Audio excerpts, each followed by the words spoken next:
premièrement, félicitations pour le film. Ça a fait un grand succès. Western Degradation, si j'ai pas vu. Les J'espère personnages. qu'il aura ce succès quand il sera en exploitation. J'en doute pas un instant. On m'a déjà questionné sur le fait de savoir quelle séance, à quelle heure, quand. C'est vrai. On devait répondre, on sait pas encore, juste une minute. Et pour le coup, les personnages qui forment la troupe El Costo doivent avoir 20 ans d'âge moral au moins, et leurs artères aussi, puisque en fait, première question, c'est dans le film, on revisite la Casbah, qui malheureusement tombe en ruine depuis quelques années. Est-ce que c'était aussi un appel pour sauver le patrimoine commun et cette ville dans la ville? Écoutez, moi je suis de formation architecte. Je peux pas ne pas être insensible à l'architecture de la Casbah et d'Alger Centre, mais et du manque d'entretien, tout à fait, et de restauration et de rénovation. Mais je sais pas, peut-être c'était un appel, peut-être, je sais pas un intention, on va dire pas d'une manière intentionnelle, mais ça serait avec plaisir. En fait, ce qu'on a remarqué aussi, c'est qu'on est assez jeune et on n'a pas eu l'occasion de connaître l'histoire qui a été filmée, mais on s'est retrouvé à être nostalgique d'un point qu'on ne connaissait pas. Est-ce que vous pensez que cette atmosphère, cette tolérance, cette joie de vivre, renaîtra un jour ici? Renaîtra un jour, oui. Bah, vous savez, je suis pas à un âge beaucoup plus avancé que le vôtre, c'est-à-dire on était un peu dans le même bain. Pour moi, c'était important aussi que moi qui ai grandi un peu partout et qui a connu l'Algérie un peu de l'extérieur, c'était important pour moi de connaître l'histoire de l'Algérie racontée un peu comme ça, et non seulement par des victimes de guerre, par des soldats, d'un seul point de vue, mais d'un point de vue beaucoup plus d'un petit peuple, des musiciens qui n'ont pas vraiment, qui ont eu un regard et un vécu très différent. Et pour moi, c'était très important de plus comprendre comment la vie était, comment les gens fonctionnaient, parce que notre génération exactement, on n'a pas vu tout ça, et c'est important pour nous au moins de le savoir. Mais ce qui m'intéresse par contre, c'est que quand vous disiez, parce que moi c'était ma grande surprise, quand j'ai sorti le film, je ne m'attendais jamais à avoir autant de fan club de jeunes. Et j'ai eu en fait compte en réalité beaucoup plus de jeunes comme public que de gens d'un certain âge, qui était ma grande surprise. Et vous entendre dire que vous êtes nostalgique, et en plus vous le dites bien, d'un temps que vous n'avez jamais connu, ça m'intrigue. Moi, ça m'intrigue. Pourquoi ce projet vous a attiré ou vous a... Parce que je l'ai lu sur tous les Facebook, les machins, et je n'ai pas compris pourquoi. Moi, ça m'intéresse de savoir. L'intervieweur devient interviewé. C'est pas grave, ça va. We're on the net, everything is okay. Non, mais personnellement, c'était surtout le fait que, on va dire, ces 20 dernières années, il y a eu comme une sorte de chape de plomb qui est tombée sur l'Algérie, où c'était presque impossible de s'amuser, de sortir, ne serait-ce que de vivre ensemble. Et, voilà. Et c'est toute cette jeunesse-là qui n'a pas forcément connu cette simple chose, simple thing of life. Non. And voilà, c'est de voir que des gens qui ont le quadruple de leur âge, eux le faisaient et ils étaient heureux juste de ça. Et pour le coup, on se demande sincèrement, et on essaye en tout cas, de faire revivre ça. C'est bien, ça fait plaisir d'entendre ça. Honnêtement, c'est bien, il faut avoir plus de cinéma, il faut que les gens aillent au cinéma, il faut que les gens sortent, il faut recréer des buvettes et des machins. Oui, j'étais aussi très sensible à ce sujet-là. À Citerne. J'ai payé un peu après. On n'était pas sensible, on comprenait. Pourquoi on n'avait plus ça? C'est ça, je lui posais la question, pourquoi ils sont nostalgiques d'un temps qu'ils n'ont pas connu, c'est vrai?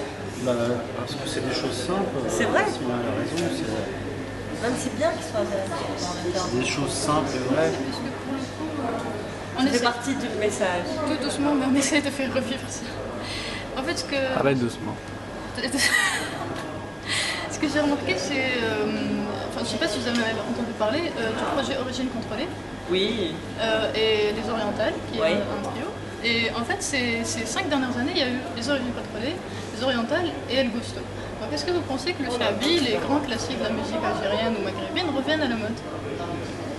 Je sais pas, mais ça ne m'étonnerait pas du tout parce qu'il y a de très très belles mélodies, de très très belles musiques dans le shabi, qui peut intéresser beaucoup de gens parce qu'il y a beaucoup d'influences aussi dans le shabi. C'est une musique très très riche, tu vois. Tu ressens vraiment les influences africaines, arabo, espagnoles.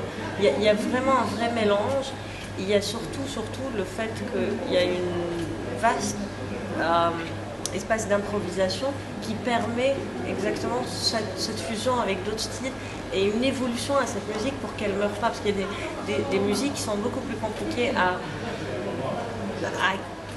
garder en vie et contemporaine. Le shabi peut, je pense vraiment qu'il a cette capacité due à son côté d'improvisation et cette liberté. Merci pour la perche. Pour la prochaine question, qui est: est-ce que la jeune génération de shabi était prête à reprendre le flambeau? Écoutez, moi je pense oui. J'espère juste qu'ils arrêtent un peu certaines petites habitudes que le nouveau shabi a pris à remplacer par exemple les instruments acoustiques avec des synthés, des violons à la synthé comme ça c'est hard. C'est du rail à ce niveau-là. Ce serait deux pierres, comment vous dites, deux coups en pierre ou je sais pas quoi. Deux pierres de coups. Exactement, two in one quoi. C'est ça, ils feront travailler tous les musiciens qui sont chômeurs, qui n'ont pas assez de travail. Et deuxièmement, ils feront du son beaucoup plus clean, s'ils utilisent des vrais instruments. C'est la seule chose que je me reproche. Après, je trouve qu'en Algérie, ça va, le shabi se porte. Malheureusement, il reste que dans les quartiers populaires. Je ne vois pas pourquoi il n'y aura pas autant de shabi de Ahedra. Avec le film, je crois que ça va changer. J'espère. Et, parce que vraiment, c'est une musique qui s'écoute très facilement, autant que le rail. Hein. C'est juste Vous l'aviez dit d'ailleurs à Annaba, c'est que même des filles commencent à écouter le shabi. C'est génial. Non, mais c'est juste pour les nouveaux artistes qu'ils arrêtent d'utiliser trop de trucs de boîte à rythme et de trucs à synthé. Ce que je me demandais, enfin, Yes aussi se demandait, c'est la France et l'Algérie ont un passé commun. Et d'ailleurs, le réalisateur artistique l'a précisé, il y avait des pieds noirs, donc on pouvait baigner dans cette musique-là. Mais pour des pays qui sont beaucoup moins proches culturellement, on va dire, comme la Norvège, la Suède, où El Gosso s'est produit, quel a été l'accueil? Écoute, on a montré le film déjà en Corée du Sud, et là il est en exploitation en Corée du Sud. Et les gens ont pleuré, ont sorti avec leurs yeux comme ça, les gros sourires. Et à ma grande surprise, les gens s'identifient avec des sujets universels. Pour eux, pour les Coréens, c'était un peu une histoire similaire avec leur colonisation avec le Japon, par exemple. Après, on est parti à Amsterdam, les gens l'ont adoré. On est parti à Tribeca, au festival de Robert De Niro à New York. Et les gens, pareil, ont pleuré, ont rigolé. C'est une histoire humaine, c'est un rêve d'un groupe d'hommes qui a rêvé, qui va jusqu'au bout pour réaliser son rêve. Et je crois que ça, on est tous sensibles parce qu'on a tous un petit rêve d'enfant quelque part. Donc c'est une histoire universelle, même si ça parle pour le coup un peu plus aux Algériens. Le shabi ou l'histoire algérienne était vraiment un fil conducteur. C'est-à-dire était là l'excuse pour raconter l'histoire, le shabi. Mais pour moi, le film, son message réellement porteur, c'est l'histoire de ces hommes, individuellement. L'amitié. Je trouve qu'ils ont un vécu extraordinaire. Et ce qui est encore plus extraordinaire, c'est que malgré toutes les difficultés, tous les malheurs, parce que je crois que dans le film, on le voit bien, de garder encore de la bonne humeur après tout ça et de ne pas devenir aigri, c'est ça le gusto. Est-ce que vous avez d'autres collaborations ou projets en tête qui mettraient en avant le patrimoine artistique algérien ou autre? Les gens pensent que je vais faire une encyclopédie. Allez, Malouf, Rai, Andalou, Hausi, Shabi. Sinon, si je fais cette encyclopédie, j'aurai 90 ans et vous allez m'enterrer avec... Ça va. Parce que un film a pris 8 ans. Non, je prépare mon prochain film qui est une fiction. D'accord, donc rien à voir avec... un petit lien avec l'Algérie, oui. Si. On verra. D'accord. Je demande aux autorités concernées et à tous les programmateurs privés en Algérie On n'attend que ça, c'est de faire un concert en Algérie. C'est le souhait le plus cher à tous les musiciens. Challenge accepted. S'il vous plaît, n'hésitez pas, vous pouvez me contacter sur manager, manager, @kidam, uidam.ie. Merci. Comme ça, personne ne peut avoir l'excuse qu'il ne peut pas nous joindre. Vous avez tout pour nous joindre.